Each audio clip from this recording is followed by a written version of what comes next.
Hello everybody, and welcome back to another video. In today's video, we'll be talking about the new blue wall, a concept that I'm happy to introduce to you all, and talk about why Kamala Harris sort of rebuilt that coalition for Democrats. So before we get into any of that, though, I just want to briefly talk about the fact that we have 7,918 subscribers, meaning we are 82 subscribers away from hitting 8,000. Again, this is a small channel. I'm the only person who runs this channel, so it would mean a lot if we got to 8,000. Hopefully soon, but at any point. I'm not going to spend too much time about it because every YouTube video you click on, you are immediately asked to subscribe. But if you enjoyed this video, just make sure you're subscribed. It would really mean a lot to me and help me out personally. So with that being said, I'm going to go back to the concept of the video today, which is that, again, the blue wall, which was a term throughout the 2000s and 2010s, it referred to states that had voted for Al Gore, John Kerry, Barack Obama twice, and, leading up to 2016, the term was widely used because it kind of guaranteed a certain number of electoral votes for Democrats. The blue wall used to be kind of the coasts as well as the Midwestern states of Illinois, Minnesota, Wisconsin, Michigan, and Pennsylvania, which is kind of a coastal state, really. And in 2016, when people said Hillary Clinton lost the blue wall, that was because she lost states that had voted, Democratic all the way back to the 90s and 2000s. And those were states like Wisconsin, Michigan, and Pennsylvania. And so the blue wall today means something different, although to an extent it's actually very similar to the blue wall of the past. So let's talk about it. Let's go look at the new blue wall and explain why Biden won all these states in 2020, and then in the polls he was losing them before he dropped out. And now Kamala Harris is winning them, so she's rebuilding that blue wall. Now, if we take a look at the electoral map, according to the Biden campaign internal polls from the weeks before he dropped out, he was ahead in Colorado and Minnesota, albeit narrowly, so we'll give him those states, Colorado, Minnesota. And he was narrowly winning Maine, statewide, but he was losing in Virginia and New Hampshire and Nebraska District 2. So he was losing in Nebraska District 2, Virginia and New Hampshire. And then, go over to New Mexico, he was also losing there. So that's another state he won in 2020 comfortably. Then you go over to the, swingier states, Wisconsin, Michigan, Pennsylvania. He was losing by a lot there. Go over to Nevada, Arizona, and Georgia.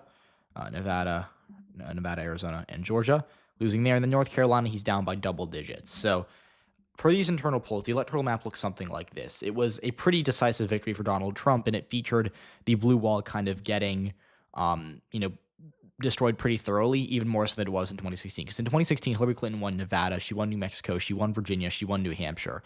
But again, this map was a lot worse for Joe Biden than Hillary Clinton's map was, or for Democrats, really. So that was obviously very bad for Biden, but the good news is for Democrats, the good news is he has since dropped out, and he, again, Kamala Harris polls a lot better than him in a lot of these states. So we're kind of reset the electoral map here. We're going to talk about some of these results we've been getting, and we'll look at the polls. So again, let's go to our current polls where we have Kamala Harris leading in many of these states. So first of all, there are a few states that we don't have any updated polling on. Again, we showed that Kamala Harris or that Joe Biden was losing in, for example, New Mexico. We don't have any polls there. We don't have any polls out of Colorado either. But I'm comfortable putting these states back in the safe Democratic column, or at least in the solidly Democratic column, mostly because of the fact that Joe Biden won these states in 2020, and he was struggling in these states because of his performance with the young voters and Hispanic voters. And Kamala Harris, even though she might not match Biden's 2020 numbers with those demographics or, necessarily the best numbers for any Democrat, she still is doing a lot better than him, and it's safe to say these states are back in the Democratic column. Minnesota, we've had some more polling there. Kamala Harris led by 10 in the best poll we've gotten out of it recently, but even in a GOP poll, she was up by 3. So, this state is, I'd say, pretty solidly in the likely column. Again, she also picked Tim Walz, who's the governor of this state, so she'll probably get a bit of a hometown boost in Minnesota. And then we go to Nebraska District 2. We also don't have any polling, unfortunately. I'd like to get more there. But this district is super left trending. It voted for Biden by 6% in 2020. And again, because of its left trends, even if the country as a whole shifts right, or even if Trump wins the election, this district should still vote for Kamala Harris, barring a pretty big upset there. Now, in Virginia, we haven't had any polling there since the Kamala Harris became the Democratic nominee, but we do know that in Emerson's final, or in the, not Emerson, in Emerson, Biden was, I think, down by 3.